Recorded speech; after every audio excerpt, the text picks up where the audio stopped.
actually quite a, well, all of these cases I do on my channel, of course, they're all heartbreaking in their own merit. What I find exceptionally distressing is the world of cults, and there are many reasons why I feel that way, but most notably, recently, I got word that a dear friend of mine, whom I grew up with, has passed, and she was one of my really good friends growing up, and we had similar families. We were similar people. We carried the same, I guess, emotional baggage that people who come from non-conventional families come from, and it was what bonded us to one another, were our similarities, but where we found ourselves loving one another were in our differences, where I could help her and she could help me. And so just recently, with learning of her passing, it stirs up a lot of emotions and a lot of childhood trauma that I'd rather not think about. But of course, that's just life. When it's going along swimmingly, there's always something that gets in the way or jolts you back to a different time. So, after dealing with the shock of her death, I started to look more into cults.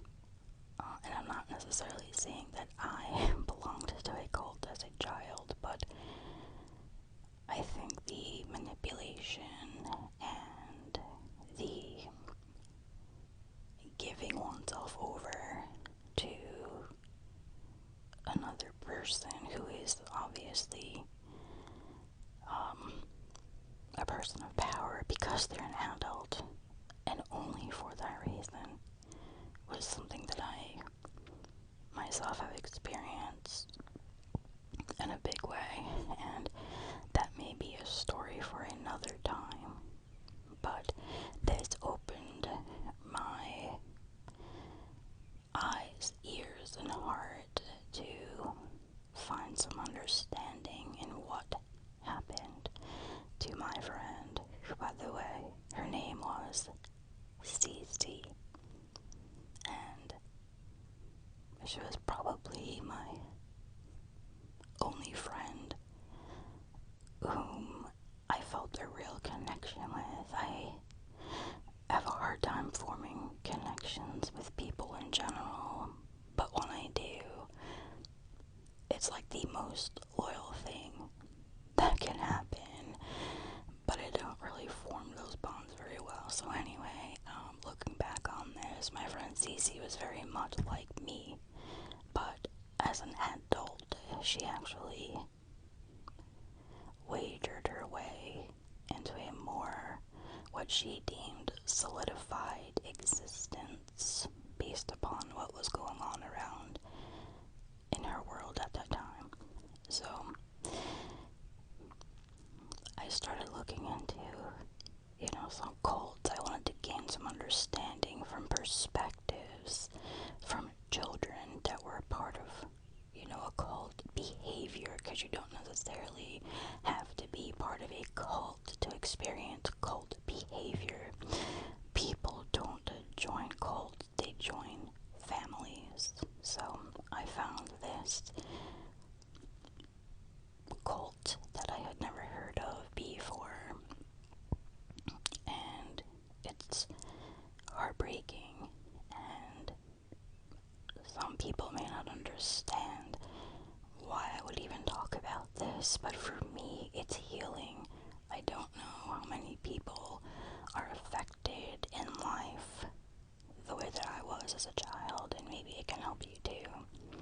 So please, it does go into some territory where it can be difficult to hear, but hear it nonetheless, please, because it means something.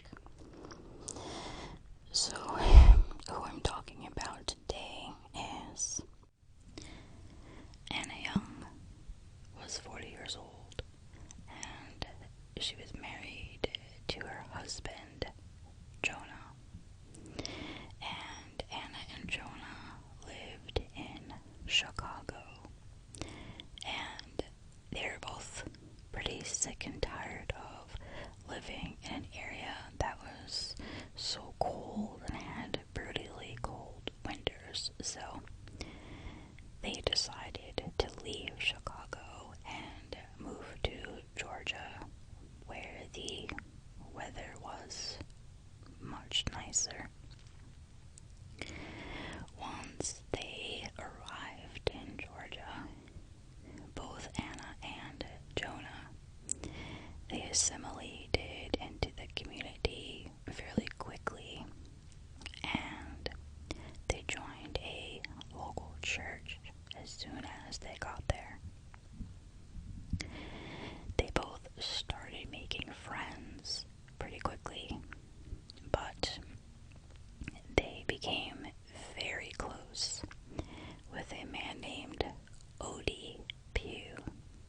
And Odie had 2 adult children named Thomas and Sharon. Thomas was about 30 at the time, and Sharon was 20. So, quick summary is you have Anna and Jonah Young, who moved from Chicago to Georgia for nicer weather.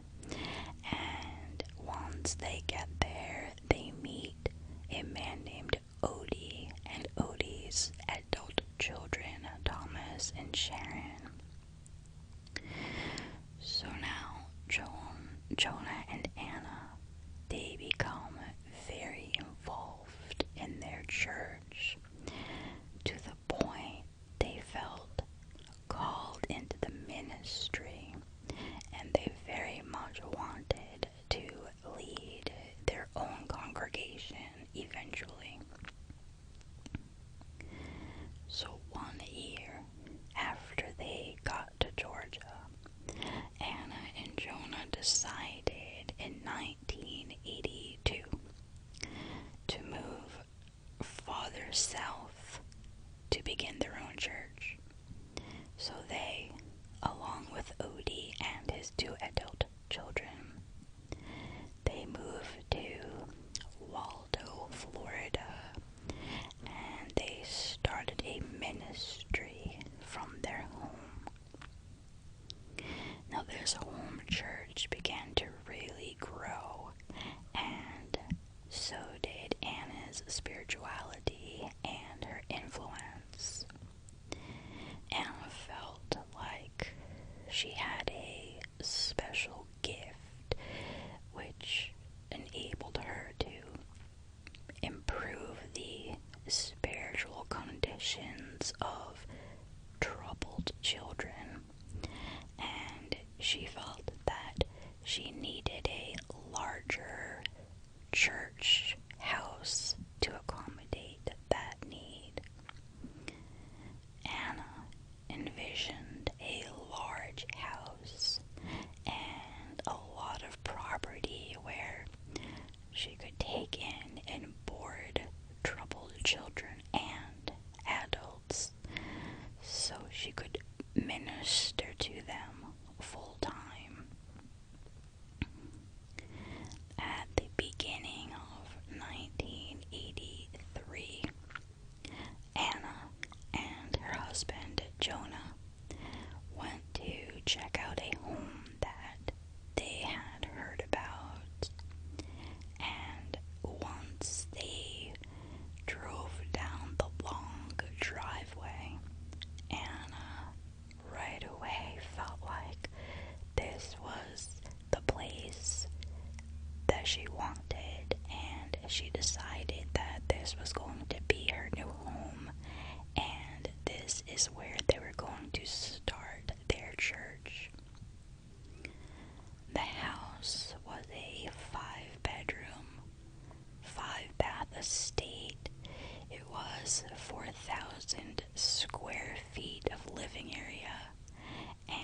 situated on 10 beautiful acres of land.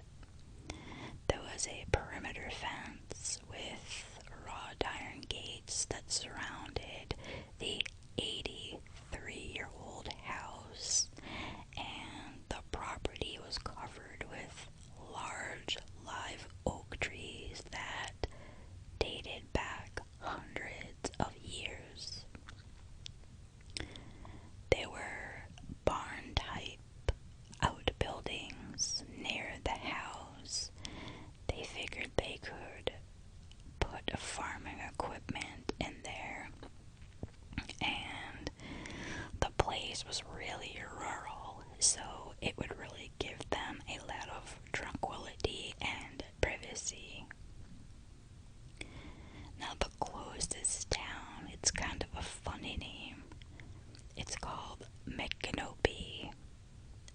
I'm not sure if that may be an Indian name, but the closest town of Micanopy was one of Florida's most historic communities, but also it had a really small population of under 1,000 residents. And Anna and Jonah made an offer on the property, which was accepted by the seller. And this is when the house of prayer had been established. With Anna's strong spirit and will, she became the obvious choice to be the pastor and head of the church. She decided upon calling herself Mother Anna to the congregants. The rules were to be simple: a strict commitment to biblical principles and discipline, and women would wear long robes, and they would wear these headdresses, sort of similar to the habits worn by Catholic nuns. And on top of that, the Old Testament rule of eating kosher would be strictly adhered to. Troubled or vulnerable children would be exclusively cared for by Mother Anna, as she alone possessed these unique talents needed to care for them. As soon as the doors to the house of prayer opened, the children came. This was due, in part, to the reputation that Mother Anna had acquired, and other children came from, I hate to say unfit, but unfit single parents who just wanted to maybe unload a burden or just could not care for them, for their babies themselves. But nonetheless, Mother Anna was willing to accept them all. Now, Odie's adult son Thomas was now known as Brother Thomas, and Thomas was a trained family counselor, and he had a degree in counseling from Queen's College. He quickly obtained a job outside the church at a place called Bridge House, which was a drug and alcohol rehab facility. You know, often drug and alcohol addicts, when they commit crimes that result in them being sentenced to a drug and alcohol rehab program, Bridge House, where Thomas was working, was a facility in which these sentences could be carried out. It also became a recruitment opportunity where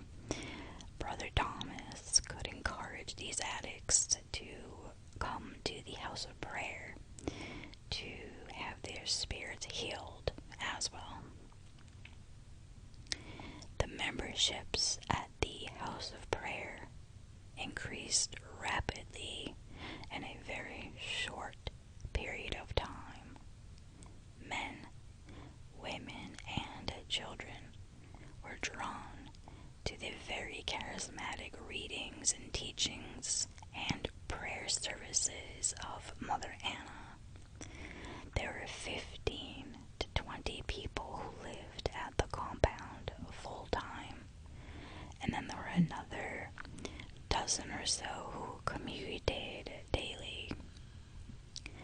Members were strongly encouraged to pay tithes and offerings in order to offset the costs of the ministry. Those who worked outside of the home turned over their paychecks to the church. The many who collected disability or public assistance, they signed their checks over to the ministry as well. And Mother Anna became more empowered, and she continued her dedication to strict commitment to biblical rules. And here's the important part, as she interpreted them. In March of 1988, tragedy struck. Anna's husband, Jonah, now known as Brother Jonah, he left the property to go run some errands, and after not returning for 24 hours, Mother Anna reported him missing to the local police. Brother Jonah's body was discovered 2 miles from the church property at a junkyard. It appeared that he had been working on the transmission of a car when the jack slipped and the car fell on him, crushing him to death. The police officially ruled his death as accidental. Mother Anna remained strong so that her flock would not see her as weak. And the children of the House of Prayer, they constructed a small monument in wet concrete just outside the barn on the property for Brother Jonah. Now, seemingly, Mother Anna, effectively dealt with the tragedy of losing Jonah. She continued on with her work of the ministry with the same strength that she had always maintained. In 1992, 12-year-old Nikki was brought to Mother Anna for punishment. So obviously Nikki was one of the children living there. Now, it was not clear what Nikki's specific disciplinary problems were, but apparently she made some of the church members really upset. It was speculated that the issue was the fact that she did not like to take baths on a regular enough basis. So Mother Anna orders an outdoor tub be brought into the house, and then she tells Nikki to strip naked, and Nikki was then forcefully scrubbed by Mother Anna, who was using Ultra Tide and bleach.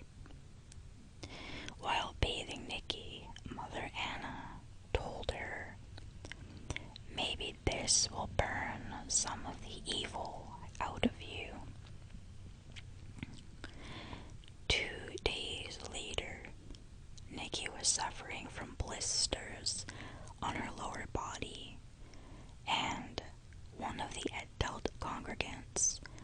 her to the emergency room without the knowledge or consent of Mother Anna. Because the law requires doctors and other professions who are in mandatory reporting positions to immediately report suspicious injuries, juvenile injuries, to law enforcement, a detective named Julie McCall of the sheriff's office was dispatched to the emergency room regarding a possible case of child abuse. The doctor told the detective that his patient Nikki had been forcefully scrubbed with bleach, causing second and third degree burns to her lower extremities. The detective photographed Nikki and took her statement, and then directed that she be placed in the care of the Department of Children and Families. Then the detective focused on speaking with Anna, and so she headed over to the house of prayer.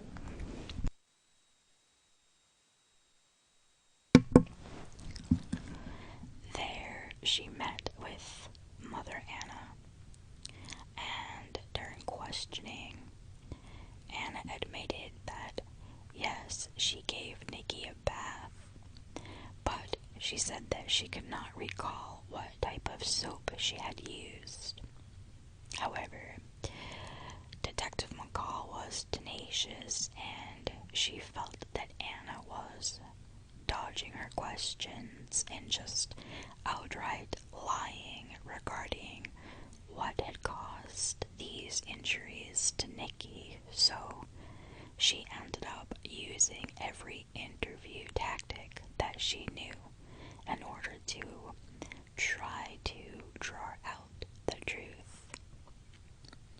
Mother Anna was tough, though, and she would not admit any culpability.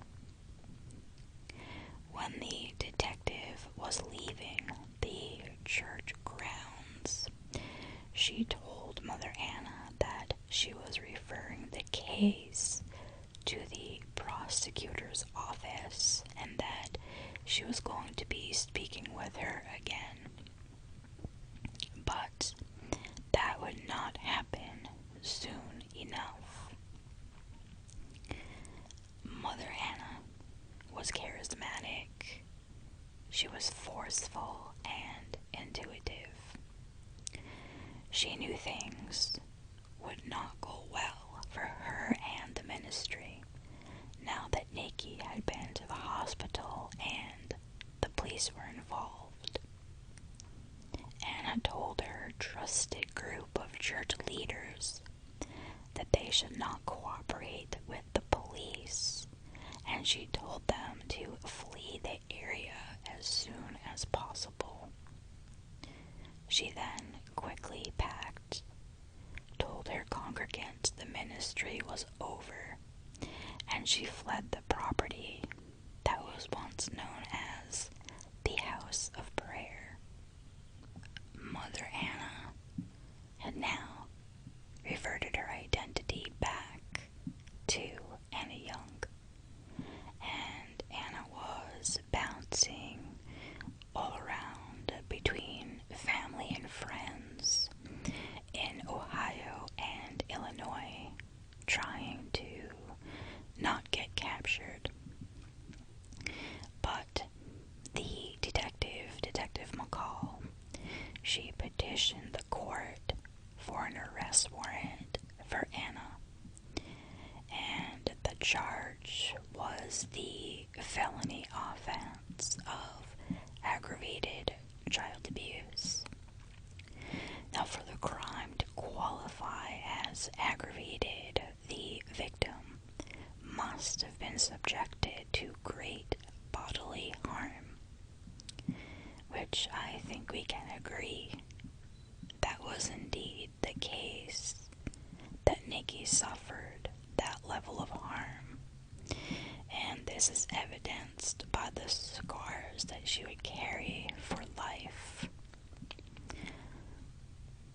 While I was researching this, I came across an interview with Nikki's sister, who said that Nikki actually had to learn how to walk all over again, and that it seriously impacted her life, in her younger years, but also in her later years, because she really could not find a job where, she could be on her feet for too long, because her legs would be in excruciating pain, and there was a whole bunch of other, issues that came with that. So, some people may not know how badly Nikki was impacted by this.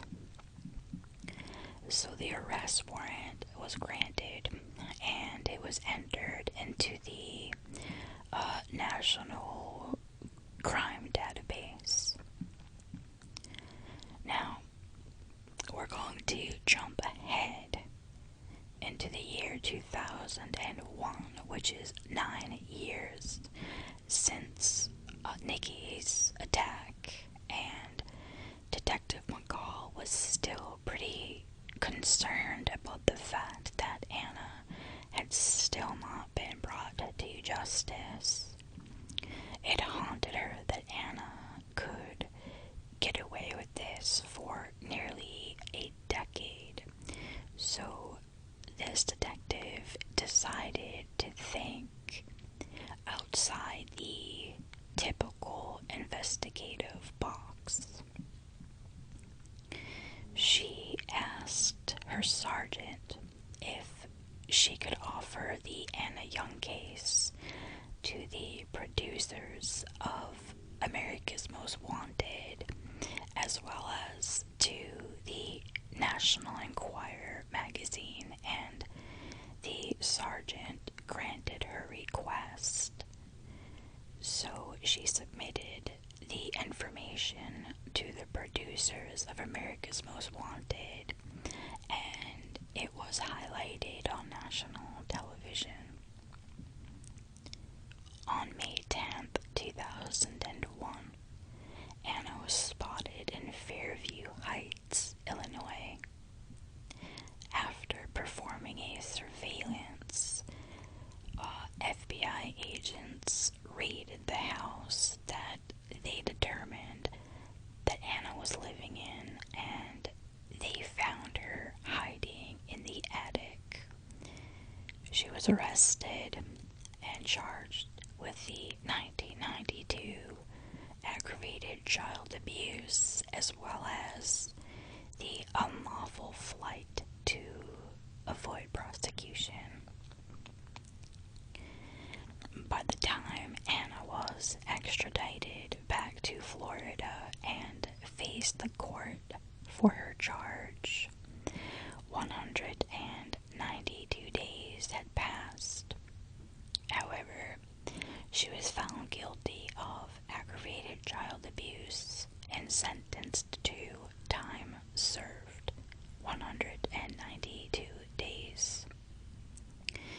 So, the case of Anna Young, also known as Mother Anna in the House of Prayer, seemed like it was over, but it was far from it.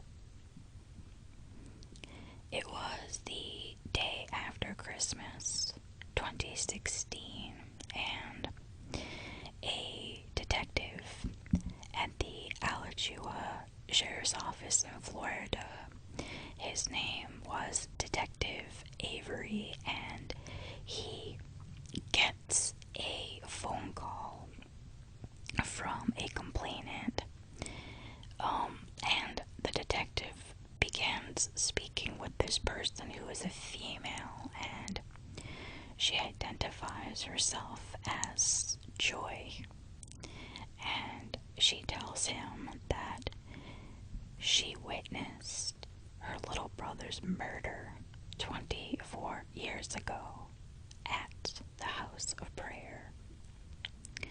Joy then went on to say that the House of Prayer was a cult of torture and evil. And so Detective Avery, who was assigned to investigate burglaries and thefts, was not really certain whether Joy's story was legitimate or not. He asked her to leave a callback number so that he could have a homicide detective speak with her. And so Joy left her number, and the detective told his dispatcher that either something significant was about to be revealed or that Joy was a signal 20, which is a police signal for a mentally ill person. So now we have another detective. This is the detective that the other one passed the message on to, and his name is Detective Allen, and he and an agent are the heroes in this story. So Detective Allen, he had just left the coffee machine and was headed to his desk when he was handed the message to call Joy. What he didn't know, what he couldn't know, was that he was about to conduct a phone interview that would open the most bizarre case that he had ever worked. So let me tell you about that call. So, Joy, her name was Joy Fluker, and she was the daughter of Anna Young. And Joy had lived at the House of Prayer from age 12 through age 20, which is when the ministry was closed. During the initial moments of the phone interview, Joy got straight to the chase, telling Detective Allen that her mother murdered her adopted brother Moses at the House of Prayer. Joy had witnessed Moses in 1992, locked in a closet in her mother's room and close to death. He was not moving, extremely thin, barely breathing, and his lips were pasty and white. Moses was about 5 years old at the time, and Joy assumed he was being punished. Joy was scared, so she closed the closet and she never saw him again. Later that evening, Joy overheard her mother crying while talking to Odie and Thomas, and Anna was asking them, "Is it done? What could I have done? They were going to take me away." Joy assumed that Anna was talking about having something done with Moses, and this all happened the evening before the ministry was shut down, and Anna, along with Joy, fled to avoid being arrested for the abuse of Nikki. Joy said that she had never heard her mother or anyone speak of Moses again.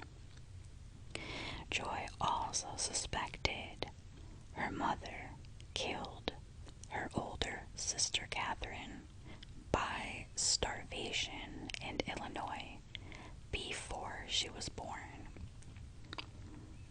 She told the detective that she did not have first-hand knowledge, but was told by her siblings that Catherine was locked in a closet with her mouth taped shut, and when she died, her body was placed in a suitcase.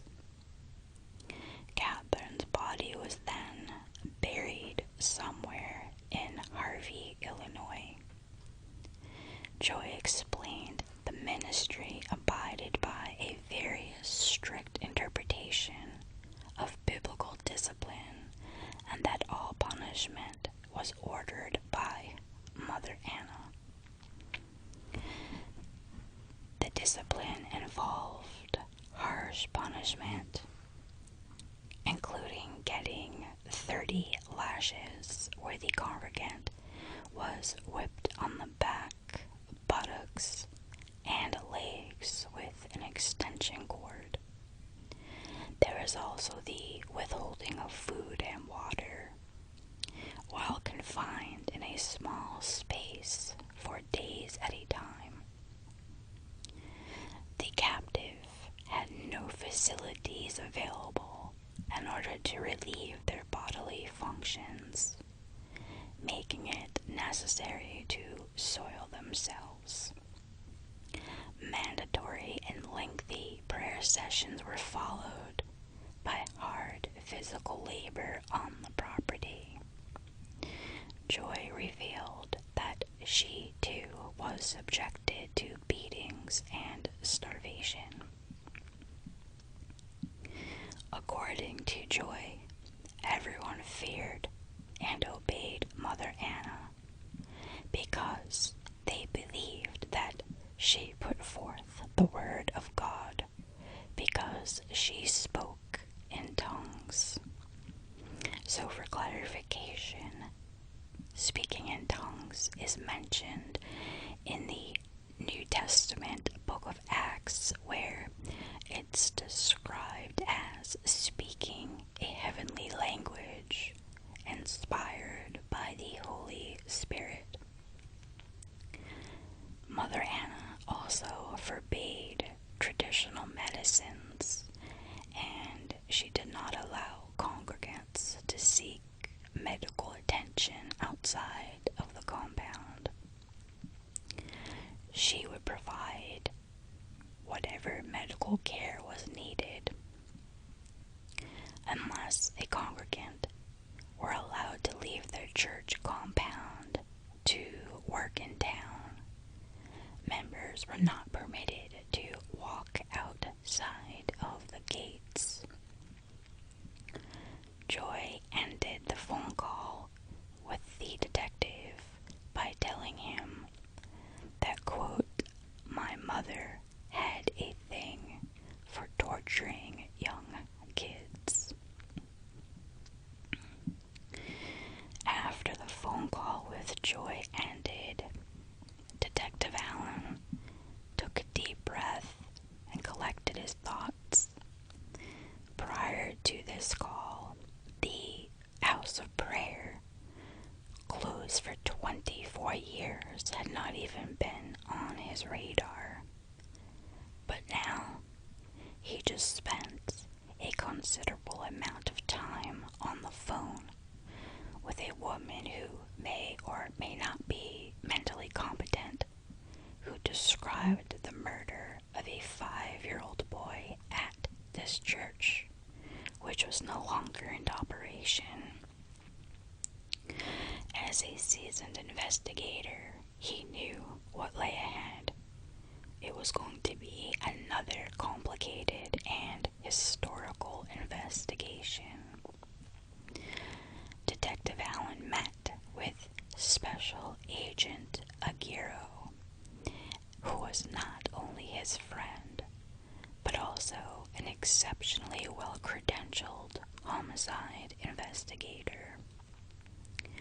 Agent Aguirre, like Detective Allen, came from South Florida and retired from Miami Police Department before accepting a position with the Florida Department of Law Enforcement in North Florida.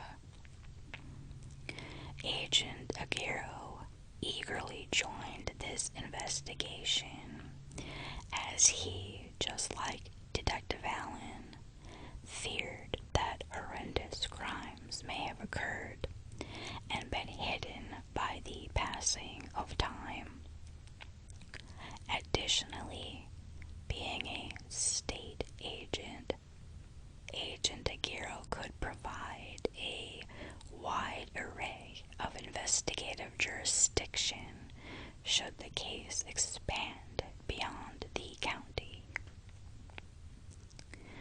Detective Allen's resume was filled with cases that involved all types of investigations, but this one had a different flavor, a cult-like dimension.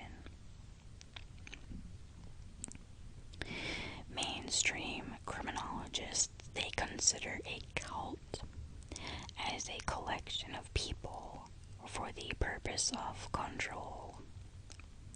If the information relayed by Joy were true, Mother Anna was a cult leader, as she collected people and then exerted serious control over them. Agent Aguero reminded Detective Allen of a very similarly styled cult operating in South Florida.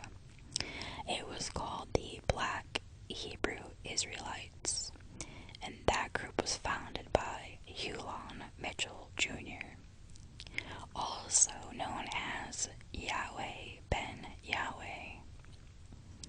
And that cult also held to strict Old Testament beliefs, and this cult had external influences as a domestic terror organization due to their extremist beliefs and acts of violence for ideological purposes. So now the question was, could the House of Prayer just be a northern branch of that cult? Which I can tell you right now, it wasn't. It was a completely independent operation by Mother Anna alone. So, what they had to do in order to determine if this was just an independent cult is they had to do what is called an historical investigation. And basically all that means is, like, an historical investigation is very similar to a cold case because both require the collection and assessment of past activities and events. And then the investigators have to attempt to corroborate those activities and events had actually occurred. Placing all of those components in chronological order with the necessary corroboration may then develop into a prosecutable crime.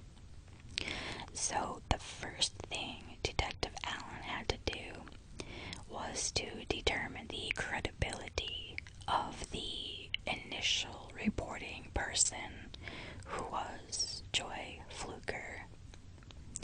He noted from their conversation that she seemed lucid, personable, and emotionally intelligent. Detective Allen also verified another element which added to her credibility, and that was her advanced degree. Joy had earned a doctoral degree, so she was now referred to as Dr. Joy Fluker, and the detective easily determined through a background check that Joy was in fact the daughter of Anna Young. The next critical element to determine was what was Joy's motivation for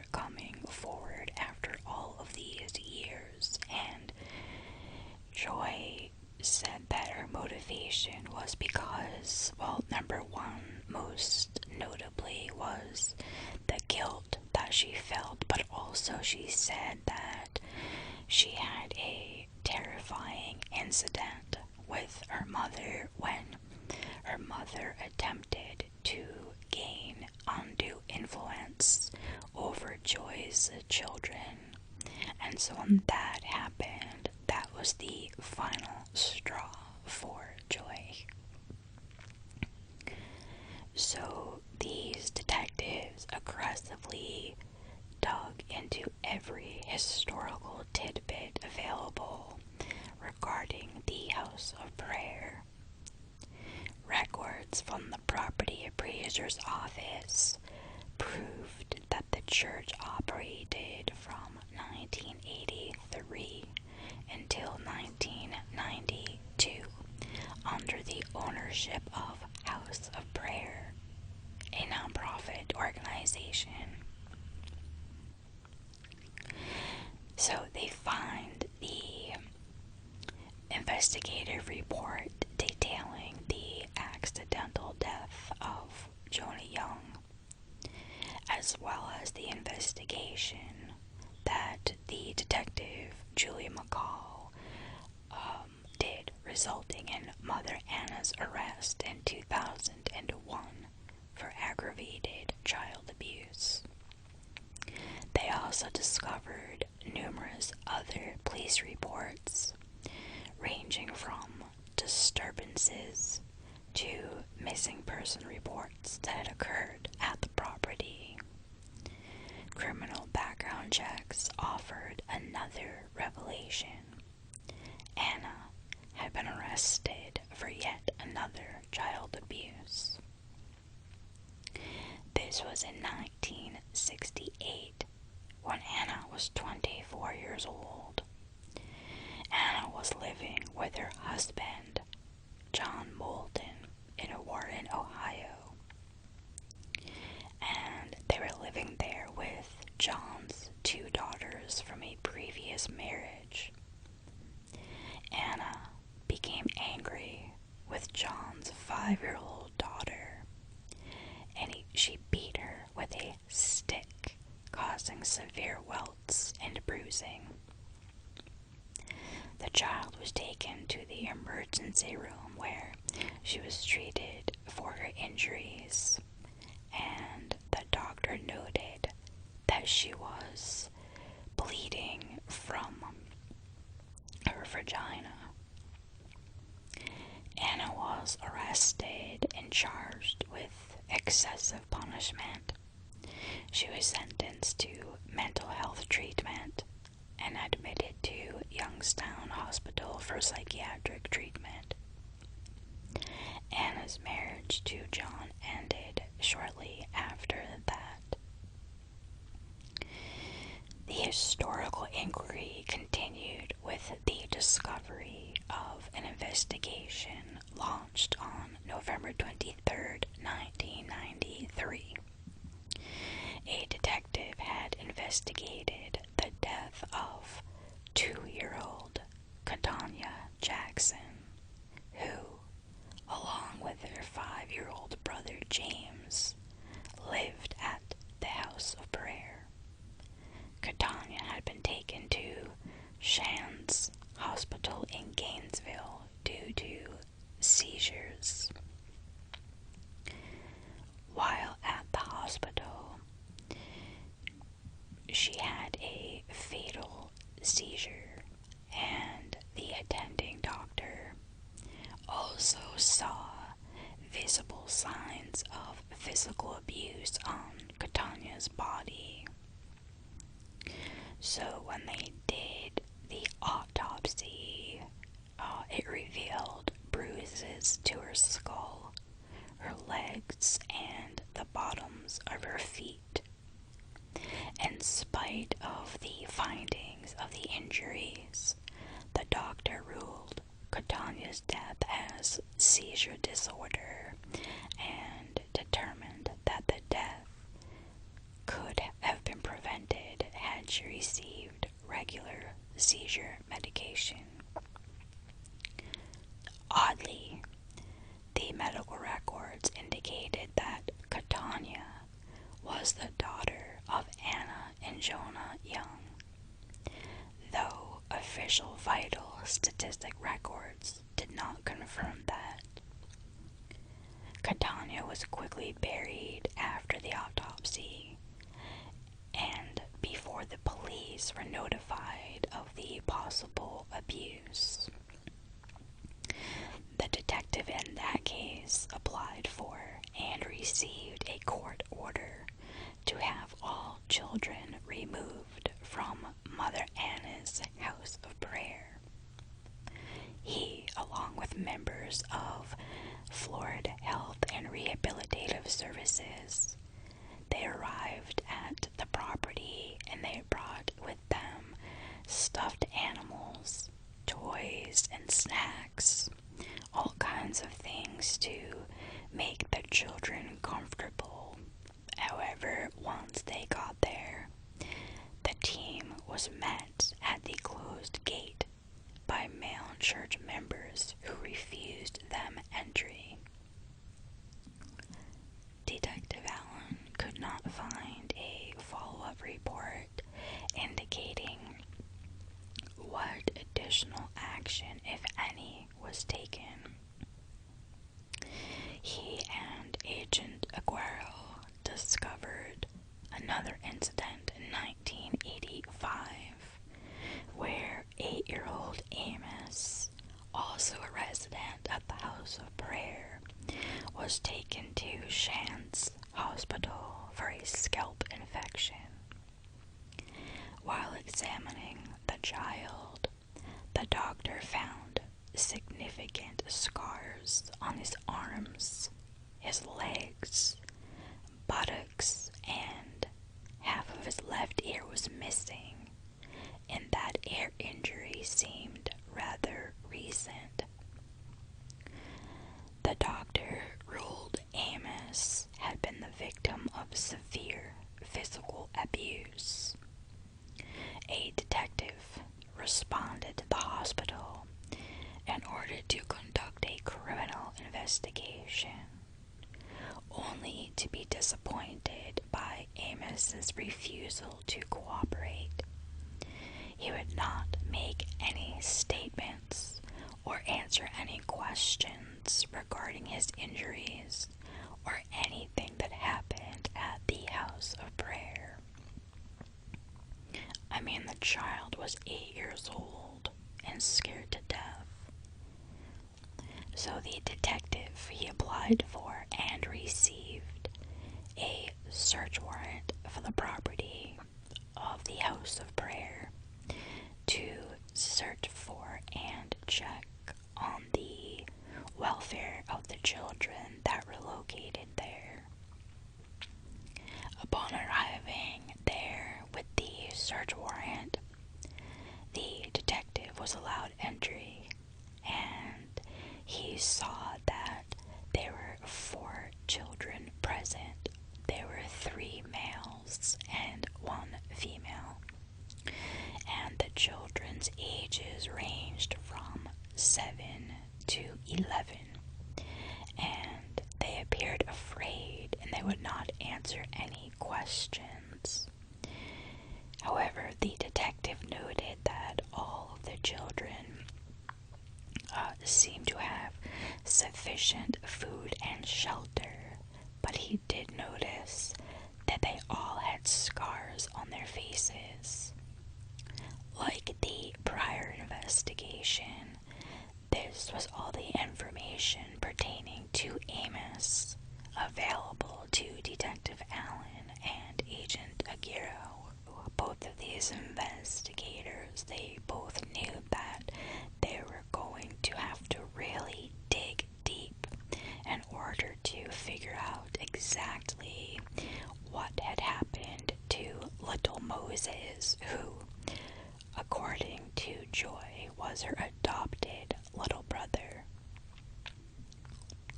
Luckily, Joy could provide some essential specifics that could possibly be verified. She stated that her mother had adopted Moses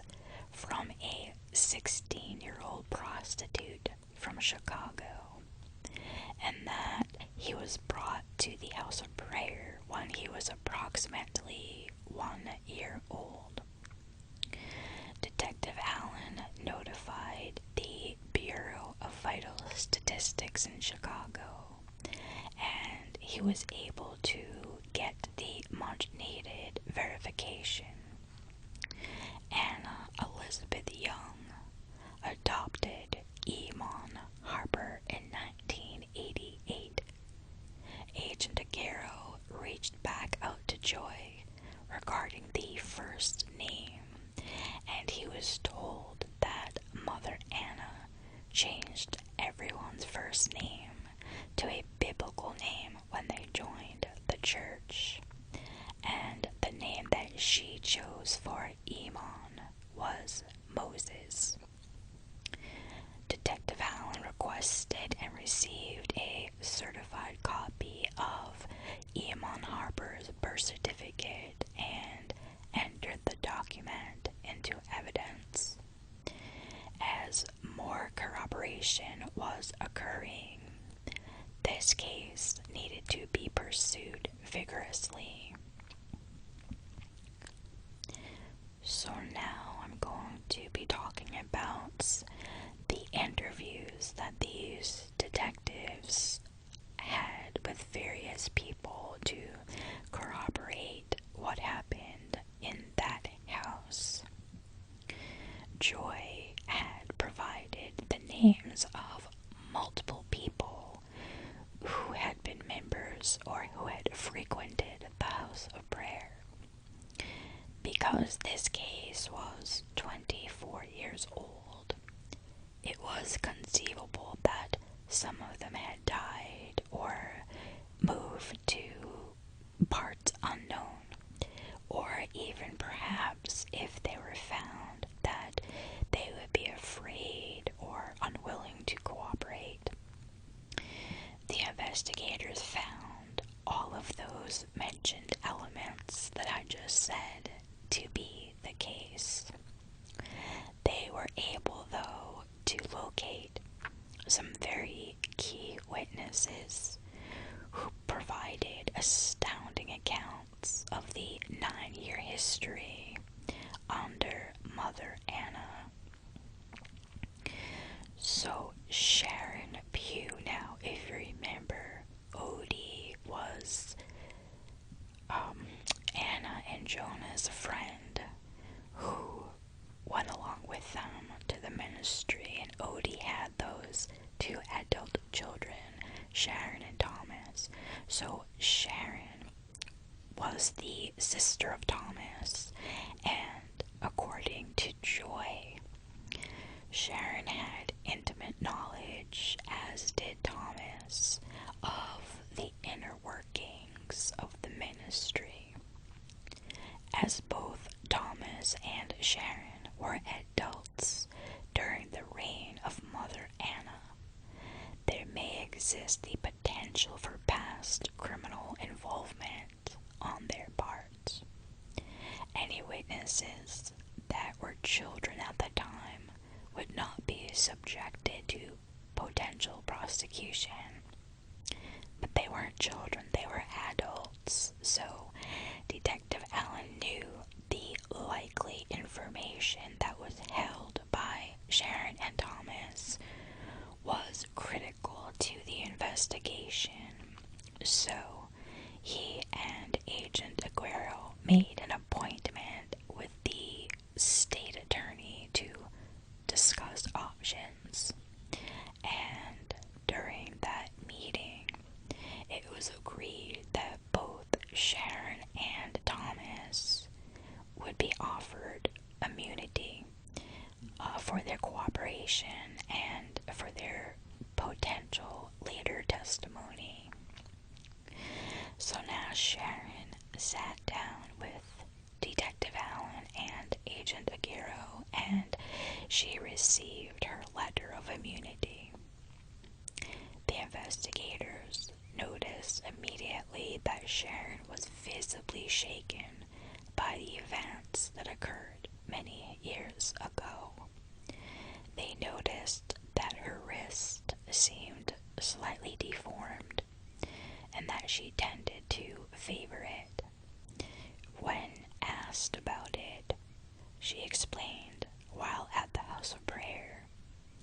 She was putting away dishes and that she had placed a bowl in the wrong cabinet. Mother Anna was mad, and she swung a club at her head, to which Sharon raised her arm in defense, and the club hit her wrist, badly fracturing it. Mother Anna would not allow her to seek treatment, so the wrist never properly healed. Sharon explained that shortly after Jonah's death, Anna became very controlling and underwent a major personality change. Discipline was entirely too harsh, but the members were all brainwashed, believing that Anna spoke for God and that no one would ever question her. Mother Anna would often display her spirituality to her congregants. In addition to speaking in tongues, she would give direct prophecy, speaking as and for God, directly to the members. She would occasionally perform what were called spiritual dances, where she would twirl around and her body would convulse under the quote-unquote Spirit of God. Sharon also confirmed the strict adherence to Old Testament principles, eating kosher and dressing in biblical styled robes. Sharon recalled one of the worst punishments was being confined to something called the box. She went on to explain there was a large enclosed trailer, like the trailers pulled by semi-trucks that were on the property. The trailer was parked in the direct sunlight, and a dog crate was placed inside it. The punished church member would be stripped naked, placed in the dog crate within the trailer to remain there for days in the intense Florida heat without food or water. When Mother Anna deemed the punishment complete, the member was taken out of the crate and hosed down with water. The hosing off was necessary because the member had no means of relieving bodily functions other than soiling themselves while in the crate. Sharon visibly shook as she told detectives that she had also been subjected to the box.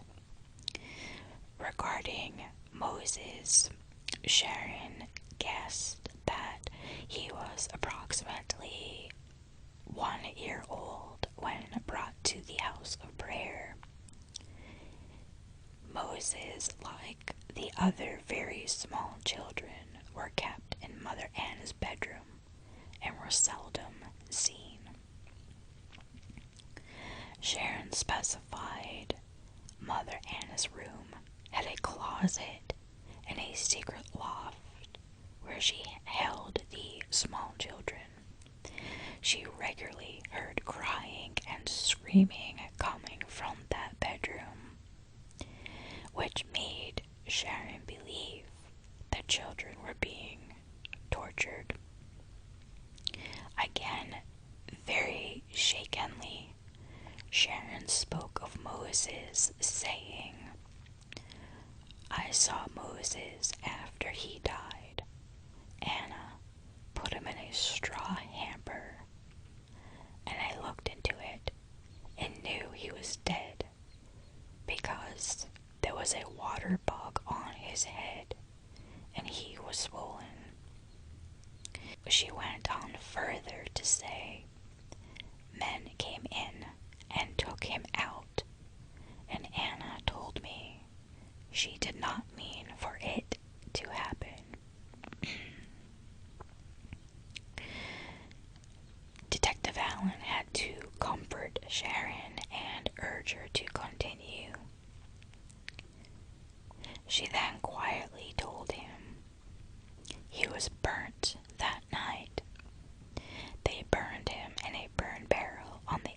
side of the house.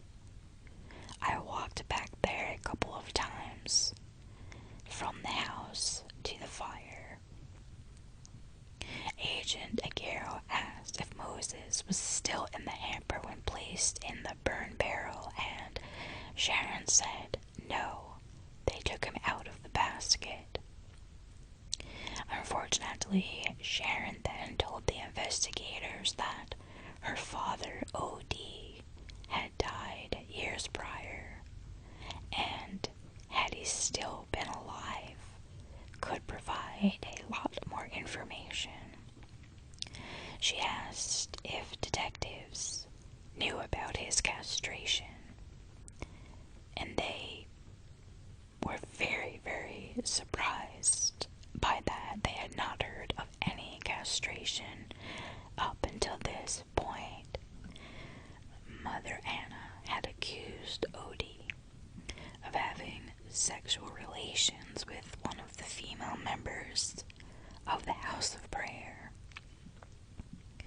When he admitted the indiscretion, she reminded him of the biblical verse, "If your eye offends you, pluck it out, and if your hand offends you, cut it off."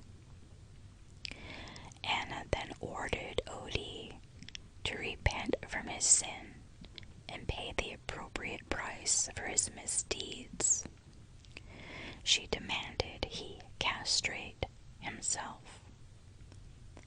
Odie then went to retrieve a few bags of ice and a butcher knife. He walked to the barn and cut off his penis. Sharon assured investigators other witnesses would verify Odie's castration. So from there, detectives caught a flight to Mississippi because they wanted to meet with Thomas, Sharon's brother and Odie's son. So they wanted to meet him at his home. And they were extremely impressed by the mild-mannered and very successful gentleman, and explained the legal immunity agreement. Small talk revealed that Thomas possessed a graduate degree in psychology and was still in the practice of mental health counseling. He was embarrassed by the fact that he, 30 years old at the time, could have been so severely brainwashed by Mother Anna. He explained he felt he could not leave because, quote-unquote, God spoke through that woman. And there was a genuine fear felt by everyone of what would happen to you if you did leave. Thomas revealed that Anna seemed to undergo a strange metamorphosis after Jonah died, and then she proclaimed herself a prophetess. Thomas had little usable information regarding Moses, other than he was kept secluded in Anna's closet. One day, Thomas asked his dad, Odie, where Moses was, and he was told that he had died. Thomas had heard rumors that Mother Anna beat and tortured all of the little kids, and he assumed this included Moses.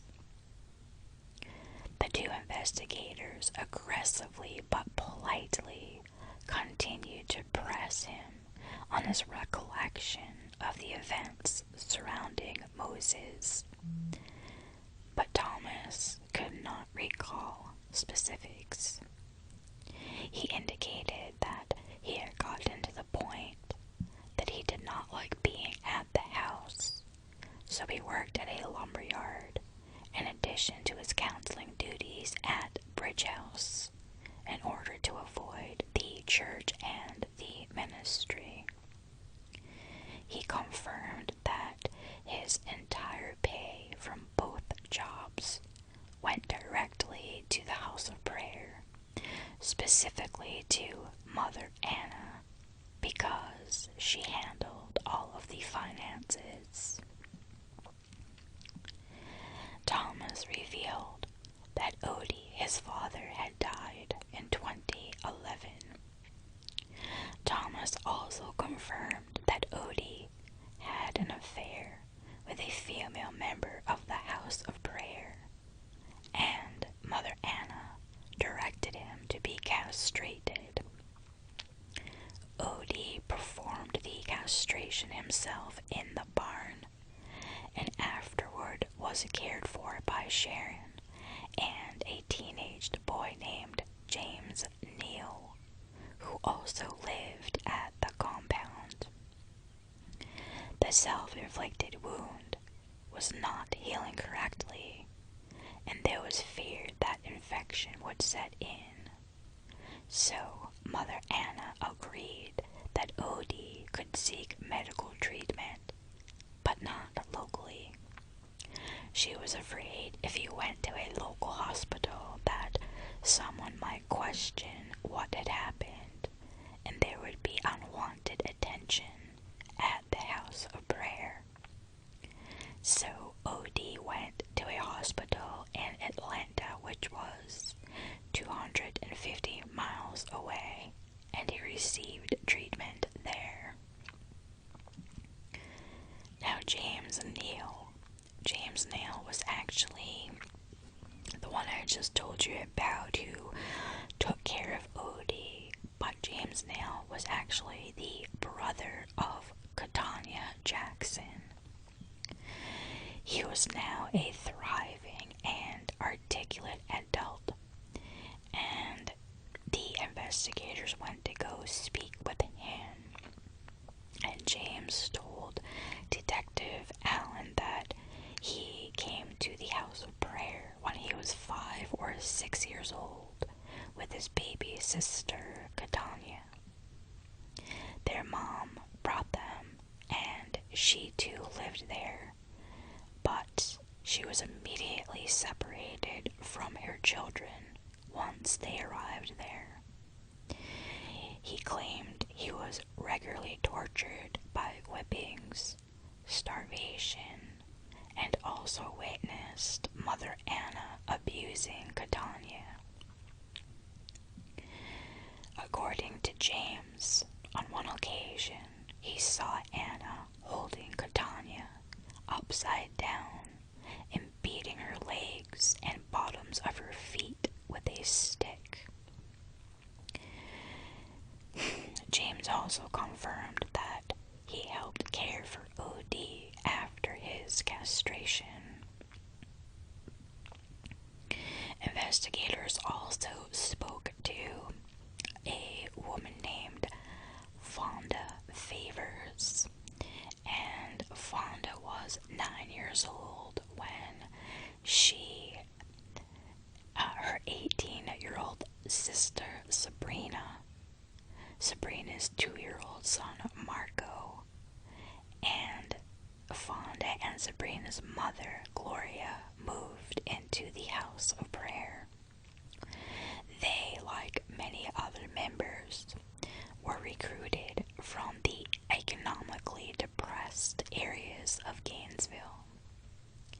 Immediately upon arrival, the sisters were separated from their mother Gloria, and the rules of the congregation were carefully explained to them. Fonda stated that she tended to be a bit rebellious at times, which resulted in her receiving 30 lashes on numerous occasions. She lifted her shirt to show detectives the scars that were permanently affixed to her torso. She shared that she had never experienced the box, but that her mother Gloria had.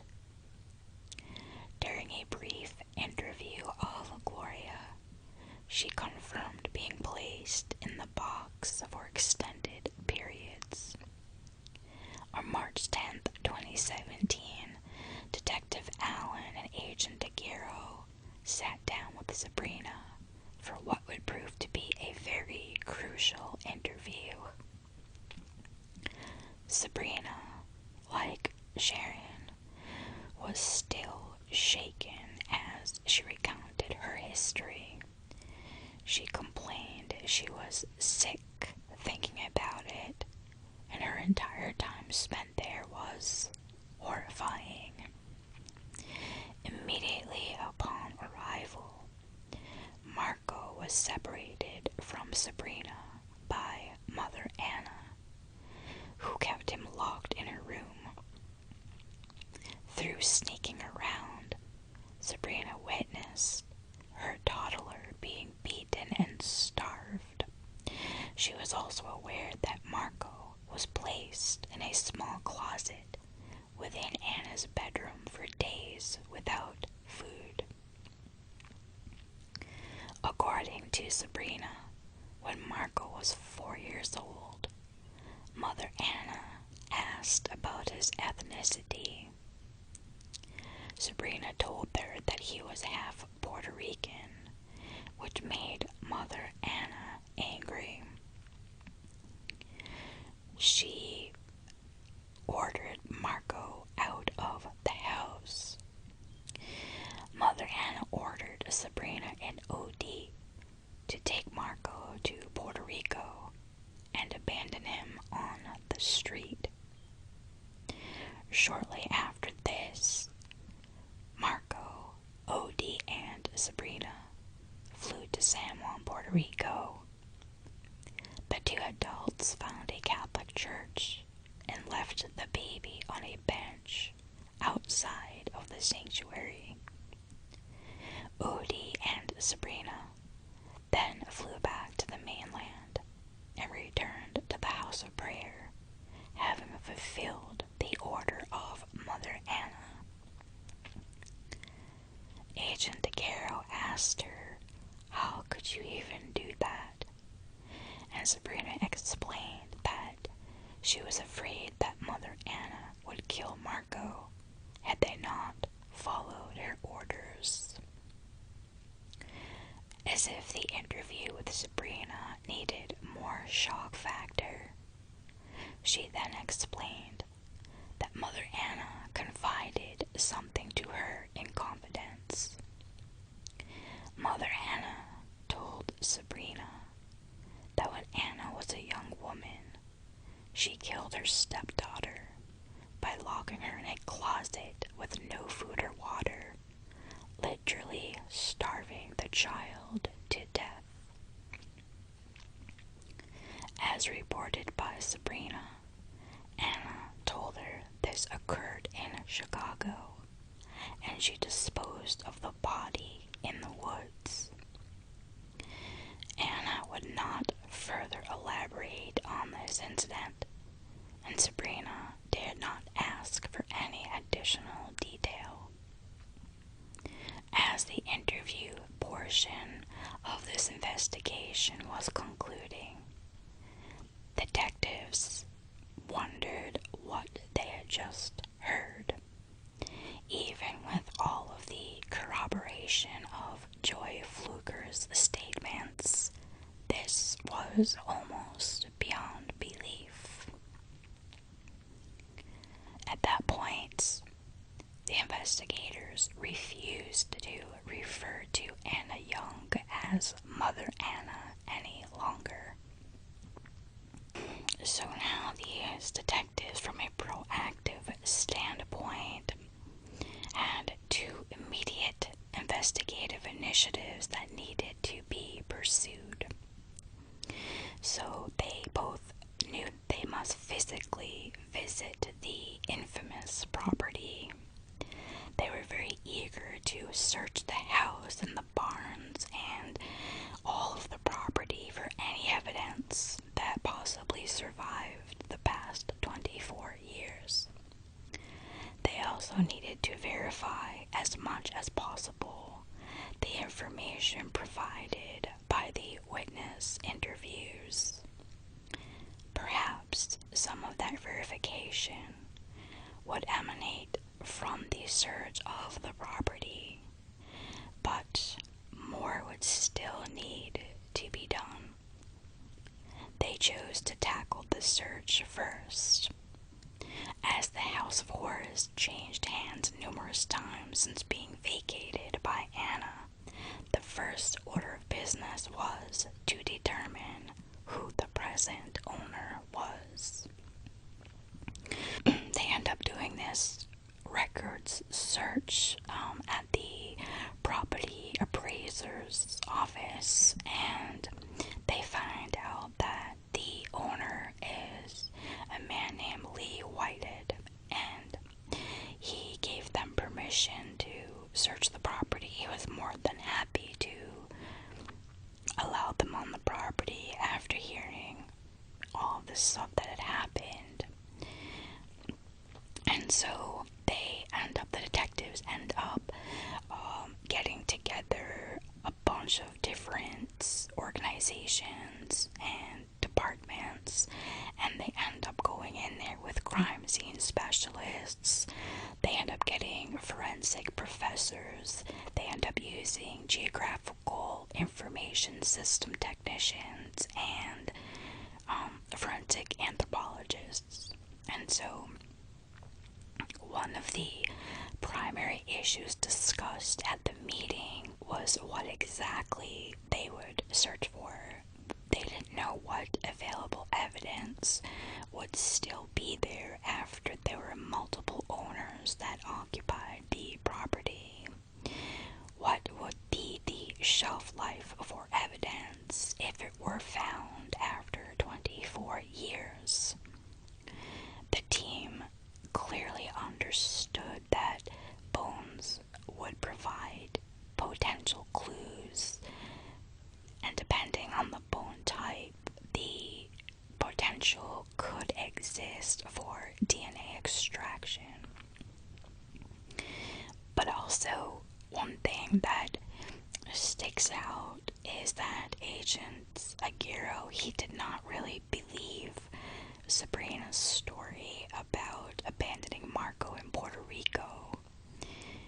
Other peripheral witnesses had told him that they believed that Marco was way too sick to be able to withstand a trip to Puerto Rico because he had, lack of food, and they just did not believe that story. As the alleged trip occurred decades prior, airline records were no longer available for verification. They believed that Marco died and was buried somewhere on the property. And Agent Aguirre suspected that Sabrina made up the story. Sorry for my stomach. He believed that she made up the story about Puerto Rico to protect herself from a potential manslaughter charge. So if Marco's body was buried on the property, then any of his remains would provide critical evidence about his death. And then there is also the potential to discover many other human remains, because there really was no count or tally of the actual number of adults and children that were victim of Anna. And at the forefront of these people investigating this was the location of the body of little Moses, and they believed that his body was incinerated in the burn barrel that Sharon had described, but they had no idea what became of the ashes from that barrel. If they were able to discover those ashes, could DNA be extracted for identification? And to answer that question, you kind of have to know what happens to a body when it's incinerated. So the first anatomical element eliminated when it's being incinerated are the soft tissue and then the ligaments. It takes a scorching fire that has a high level of oxygen to render bones into ash. When a body is cremated at a funeral home, the crematory has a temperature of between 1650 to 1800 degrees Fahrenheit, and that goes for 2 to 3 hours. And even after that procedure, some bones and teeth remain intact, and then they are processed into ash or powder through a technique called pulverization.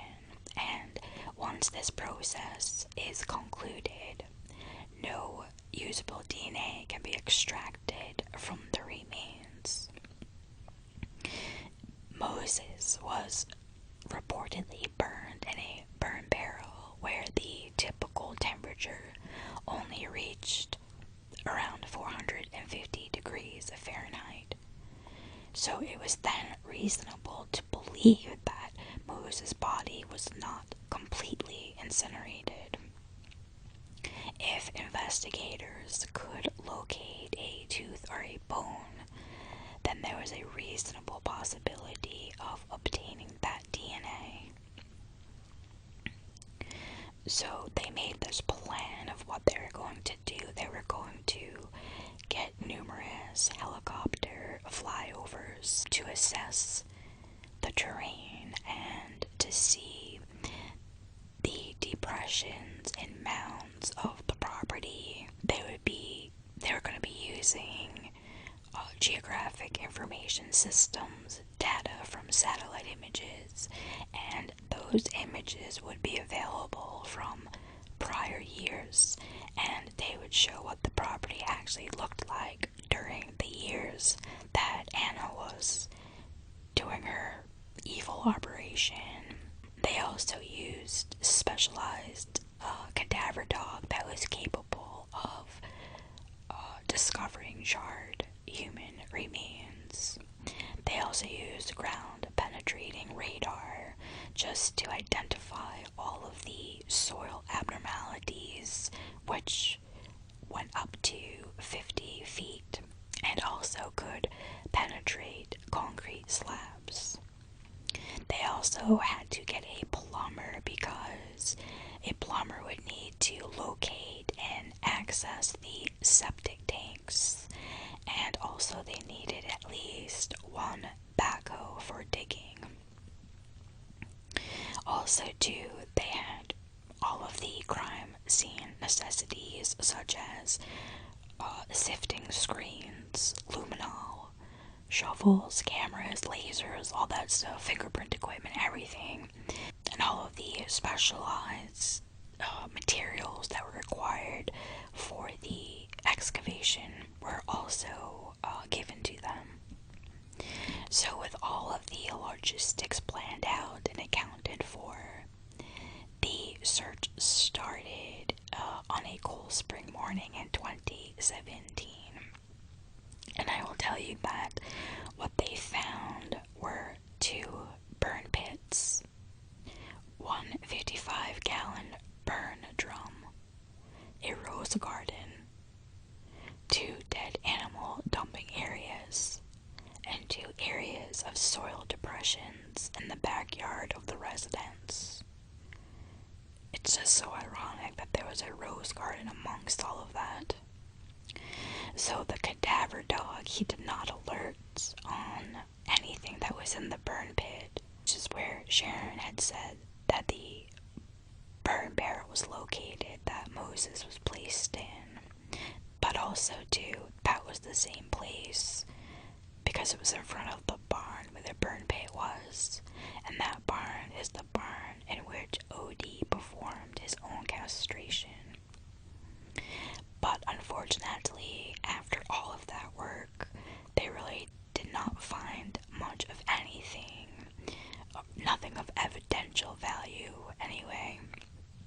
They found a few suspected bone fragments, but they would need to send send that off for laboratory analysis in order to determine if it was human in origin. So, because the house was a frame structure, there was no concrete slab foundation, and so there was this big, ample crawl space that existed under the house. And this area was really big. It measured thousands of square feet. And investigators got on their hands and knees and they searched that area. And what they found was they found tons of children's toys. They found like all these teddy bears and toys. They found coloring books. They found like rattles. They found shoes. They found all kinds of crazy stuff down there. So the search of the outside of the house that covered 10 acres was pretty meticulous, and it took them multiple days in order to check that all out. But they hadn't gone inside the house quite yet. So the final phase of the outside was the 2 septic tanks. Plumbers removed the lids and the first tank was drained. It's not uncommon to place murder victims into septic tanks because the bacteria is somewhat effective at destroying human tissue. And many murderous individuals really don't expect law enforcement to search a septic tank. So then they didn't find anything in that septic tank, but when they opened the second septic tank, they found out that the contents were solidified. So now they had to go through all of that dried sewage, which would be treated like soil, and they had to sift through all of it. So after a day of sifting through all of that sewage, there were no bones, there were no remains, they didn't find anything. So then they end up going inside the actual home, and they're pretty sure that they're gonna find something of evidentiary value inside this creepy house. So, inside of this creepy house, there was a maze of rooms. There were these closets or spaces and hallways that did not seem familiar to most homes. When Detective Allen entered what was the bedroom of Anna, he ends up seeing the dreaded closet that so many children had been locked inside, and potentially the place that Moses took his last breath. He observed the loft, which was much smaller than he had imagined. This loft was yet another child prison within Anna's room. There was no rhyme or reason as to the layout of the residence. It seemed that each room had its own theme, and most of those themes were strange. It was incredible that none of the subsequent owners seemed to have been interested in changing the house or making it modern and up to date since Anna had lived there. The hidden spaces were all over the place, and investigators, they had to check and double check to be sure that they found and adequately searched all of them. Now, because everything that had happened there was 2.5 decades ago, detectives still found the horror inside that house still very much tangible. So they took video and photos of every room, and they sprayed luminol to specific rooms where abuse was thought to have occurred. So luminol is pretty much just a spray that picks up the iron in blood, and so if there's any blood there, it glows. So just like the outside, they did not find much incriminating evidence inside the residence, but the detectives still felt confident that they could go forward and, make some headway with this crazy case.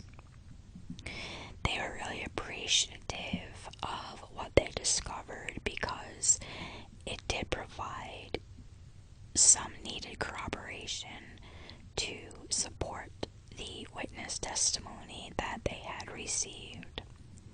So now the investigator and Agent Garrow start talking about the most bizarre case they'd ever worked on, and they get word the next day that the 7 bones that they collected proved to be non-human origin. It was also disappointing that the luminol did not reveal any latent or hidden blood within the residence. But the investigators were determined to bring Anna Young to justice, so they went back and they dug into the historical records and they wanted to attempt to verify more of the information that they had gotten, and they were trying to figure out which crimes could they potentially prosecute Anna with. And by doing that, they also had to consider the statute of limitations for each possible charge. So, because it was Florida that all of this took place, the statute of limitations for a felony that results in an injury to a victim is 10 years. So, all of the tortures committed 24 years prior could not be prosecuted. However, in most states, in Florida as well, there is no statute of limitations for murder. But were there cases to be made, namely the murders of Katanya Jackson, Moses, and Catherine, the stepdaughter of Anna in Chicago? And was there a reason to believe that Marco had also been murdered? Katanya's death had been documented in Alachua County, Florida, and both the attending doctor and the medical examiner ruled the death as a homicide. Witnesses could testify that little Katanya was not provided her anti-seizure drugs as per the rule of Anna. The doctors would verify that Katanya had been beaten, but would have survived had she received her medications. Anna was also the sole custodian over the child, as Katanya was held captive in her bedroom. Some other witnesses could testify to the beatings, to the starvation, and the torture endured by Moses. Sharon actually saw the boy's dead body and witnessed him being burned in the barrel. So Detective Allen notified the authorities in Chicago and spoke with a homicide detective there who verified that in 1973, Anna and Jonah Young, who were going by the last name Davidson, lived on a street called Hermosa Ave in Chicago, and that late one evening, they reported Jonah's 6-year-old daughter Catherine missing. When the police investigated, Anna and Jonah would not allow the other 4 children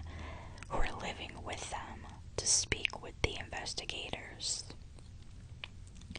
The case file also indicated that the Youngs, or Davidsons because that's what they were going by, were operating a church house on Hermosa Ave, and the ministry was called the House of Prayer. The case went cold with no leads as to the whereabouts of Catherine or her body. The detective in Chicago told Detective Allen that he recently received new information that Catherine was the victim of repeated beatings by her stepmother before going missing and was probably a victim of homicide. So, Detective Allen was relieved to hear that the detective in Chicago had officially reopened the investigation into the disappearance of Catherine, who may also become another no-body murder. Based upon Sabrina's information, Agent Aguero obtained the birth certificate of Marco Cruz, and he effected a missing person report. Marco was born in 1982, and Sabrina recollected that he was around 4 years old when she and Odie abandoned him in Puerto Rico. It was assumed he became missing in 1986. Agent Aguero contacted Puerto Rican authorities and asked them to investigate a missing child who was dropped off on a bench somewhere near San Juan over 30 years ago. Even more bizarre was the description that Sabrina gave for what Marco was wearing. Marco was wearing a pink dress with a pink bonnet. Again, Agent Aguero was not buying into this story because his gut was telling him that Marco was dead and buried somewhere on the property of the House of Horrors. Detective Allen verified that Odie had died, as did Jonah Young. And another theory that had popped up during this investigation was that there were many witnesses who said that they had heard that Anna was accusing her husband of having sexual desires for some of the girls at the house, and she was so upset with him that they believed that when Jonah was working on his car that Anna pushed the car, which made the car fall off the jack and crush Jonah to death. During an investigative check with the Social Security Administration to determine Anna and the ministry's past financial status, another revelation occurred. Anna had been collecting Social Security benefits for Moses until his 18th birthday. So, not only does she kill Moses, she then collects his Social Security for the next 13 years. This revelation, however, could set the stage for a clever ruse to interview Anna without her believing that she was a murder suspect.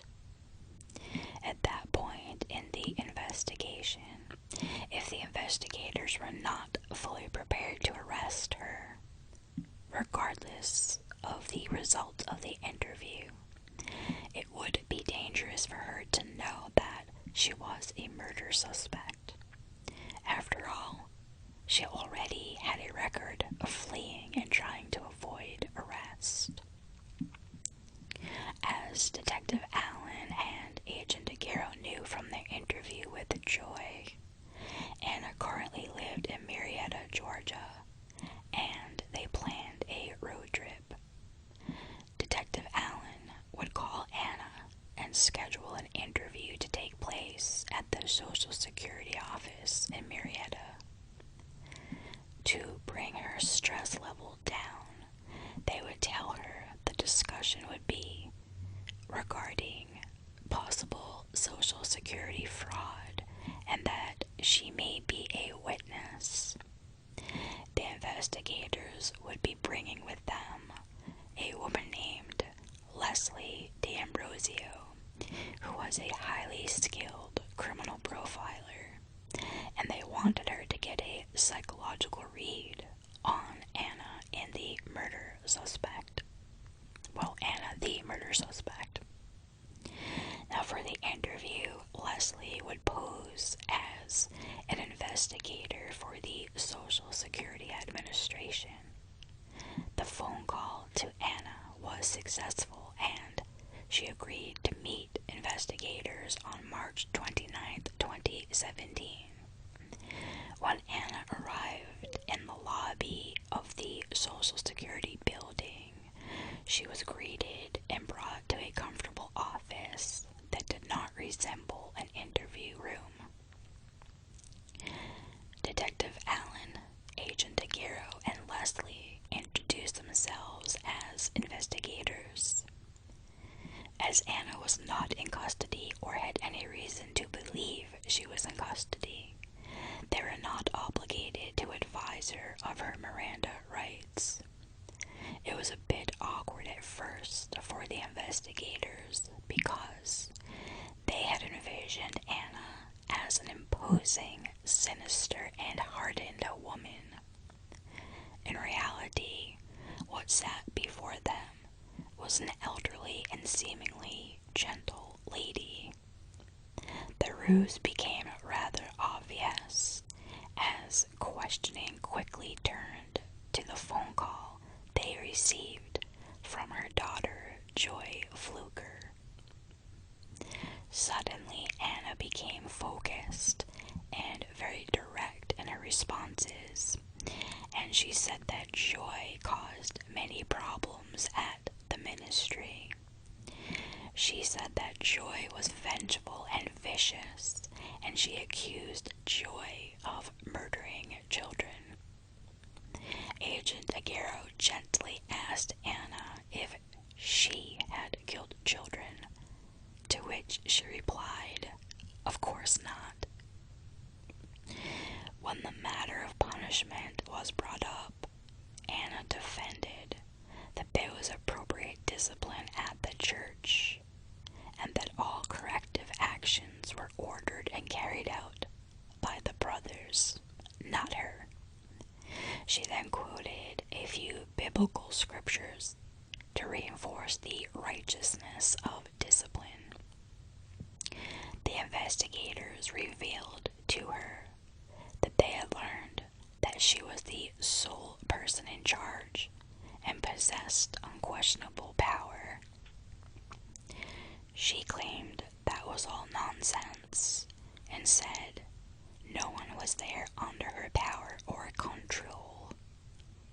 She was then shown photographs of scars on the backs, sides, and legs of several people, and she claimed that Odie had whipped people, but it wasn't because she ordered it.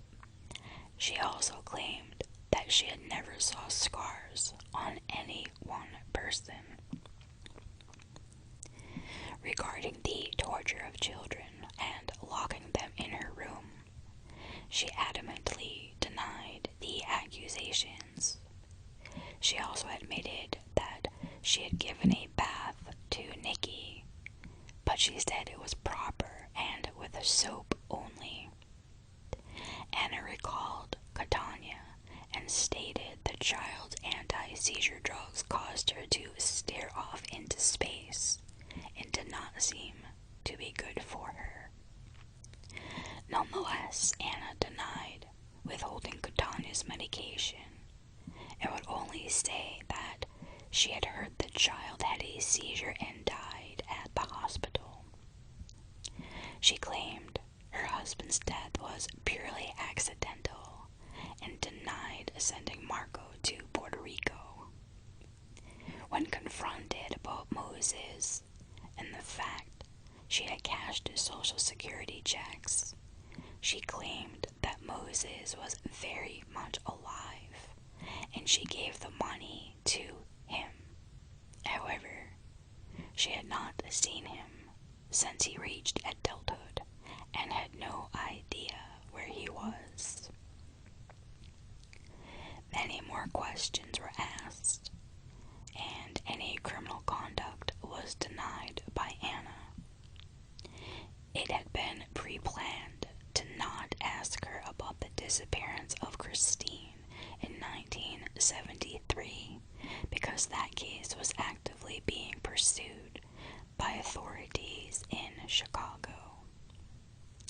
The investigators felt they could get nothing further from Anna and were taken aback by her question as the interview ended. Anna asked if she could see her husband and her pastor before being taken off. They assured her she was not under arrest at that time and was not being taken anywhere. Before walking out of the interview, Anna turned to the detectives and softly stated, "All I can say is, God knows I'm trying to get my house in order." So the criminal profiler Leslie D'Ambrosio, I'll just sum up her report basically saying that Anna was a cold-hearted, calculated murderer. So now the detectives, they start to discuss where they are in the investigation, and they go to the cemetery to visit Catania's grave. And being capable and highly credentialed cold case homicide investigators, they knew what they had. They had some very credible witnesses who possessed impressive sophistication, which was very necessary when speaking in front of a jury. They had ample corroboration of facts that tended to validate what the witnesses were telling them. They had a dead little girl, baby Catania, and a coroner who classified her death as a homicide.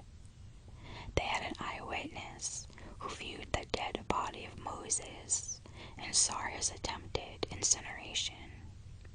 They had missing Marco, who could possibly be proven dead.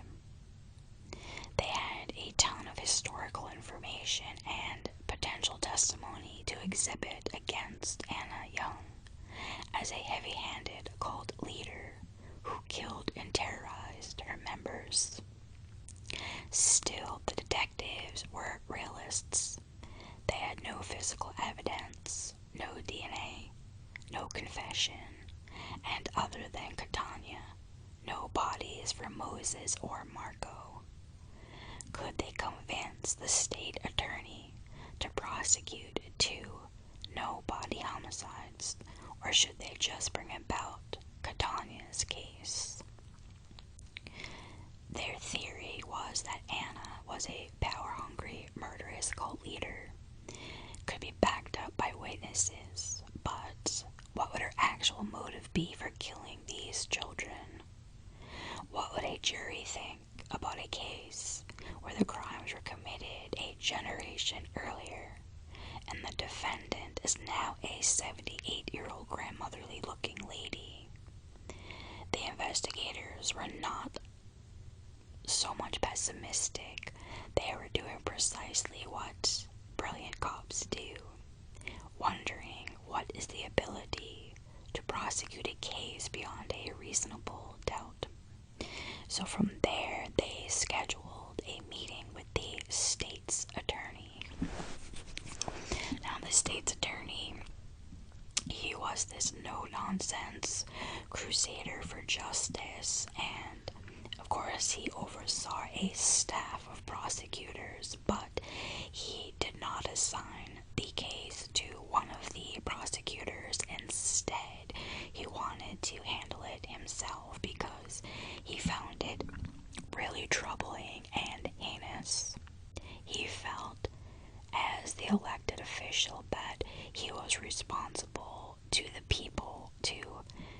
foresee any prosecution emanating from that investigation.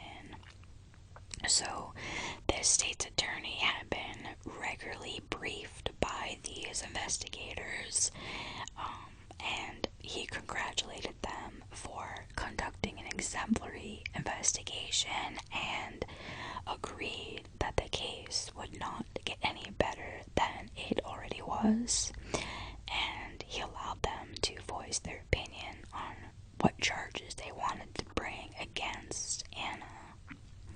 So they wanted to charge her with 2 counts of homicide, and one for Moses and the other one for Catania. So the state's attorney, what he decided to do was to only seek the murder charges on Anna, only for Moses, not for Catania. And the thought process behind that was because Catania had a seizure disorder, and the defense could make a compelling argument that because Catania's mother had claimed that she was responsible for giving Catania her medication and not Anna, that the defense would have ammunition in order to defend Anna just on that point. However, the witness testimony regarding Moses' death was very compelling, and should the grand jury return the murder indictment, they were going to ask the nation's top no-body homicide prosecutor to prosecute the case. So on November 17th, 2017, the state's attorney presented the case Florida versus Young to a grand jury impaneled in Gainesville, Florida. After hearing the evidence and taking a rather brief period of deliberation, the grand jury rendered a decision that Anna Young would be indicted for premeditated murder in the first degree. So, let's talk about her arrest and trial. So, indictments are turned into arrest warrants, and as such, the detectives found themselves driving north to Marietta, Georgia to bring Anna back to face her accusers. As the investigators pulled into the driveway, they saw Anna looking out of the upstairs window. According to Detective Allen, when she saw us, her face lost all color, and Anna's current husband, Buck, answered the door and invited them in. For officer safety purposes, the investigators and federal marshals immediately went upstairs and took custody of Anna. Buck was totally shocked and asked what was going on, and Agent DeGuerro explained the charges to him. He was dumbfounded, stating that he never knew any of this. Anna was placed in handcuffs, put into the car, and driven to the federal holding facility in Atlanta to await extradition proceedings. 2 days later, Anna waived her rights to an extradition hearing, and detention personnel drove her back to Florida, to the Alachua County Jail. Buck packed his bags and left Anna, stating he would be seeking a divorce. At the court arraignment of Anna, the prosecutor requested a no bond order, meaning she could not get out of jail before trial. He explained to the judge her past history of fleeing to avoid prosecution. The judge agreed and ordered Anna held without bail until her trial. She was appointed representation by the Public Defender's Office and would later plead not guilty to her charge. During the ensuing year, defense attorneys from the public defender's office would perform depositions of all the state witnesses. In these proceedings, the defense has the opportunity to question, in the presence of the prosecutor, all the witnesses who will testify against their client. Depositions are allowable in Florida, so the defense can gain a complete understanding of the merits of the case being levied against their client. After depositions came the opportunity to plea bargain to perhaps a lesser charge and shorter prison sentence. The attorneys for Anna Young were not interested in any plea bargains. Anna was a 78-year-old woman, and even a reduced plea for 20 years of confinement would equate to life in prison.